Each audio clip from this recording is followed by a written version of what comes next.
Кој ви информира дека сум бил таму? Не, ја заташувам сега. Службени обврски имав тука. Право ние на информиране да не Добро. Службени обврски имав во оваа зграда. Во врска со што?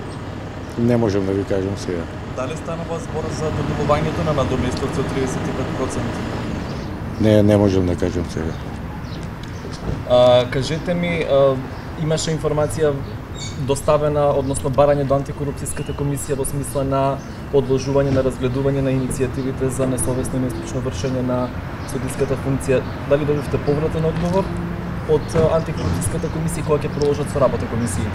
Значи ставот на новата антикорупцијска комисија е дека не даваат мислења тие, туку треба да се почитуваат законските одредби кои што се.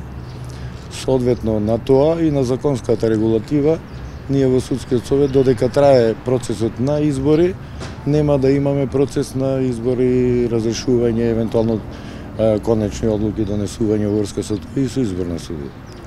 Дали вие ги подпишавте надоместовците од 35% за 2 месеци изминатата година што беа доделени на членовите на Судскиот совет? Да, нормално. Јас сум председател на Судскиот совет и председател на Судски буџетски совет. Одлуката за надоместовците за тие 3 месеци, одлуката дека се обезбедени средства и решенијата за исплата на додатоци на плата ги подпишав јас. А за мене, мојот заменик. А тоа согласно закон? Нормално.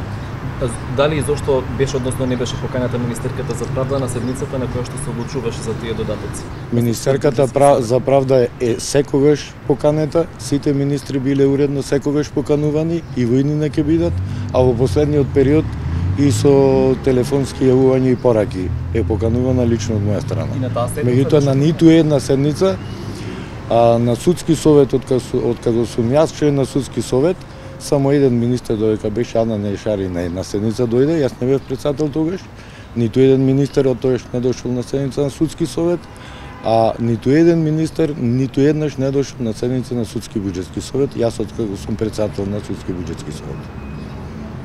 А како член на Судски буџетски совет, министерот, за разлика од членувањето во Судски совет, е со право на глас.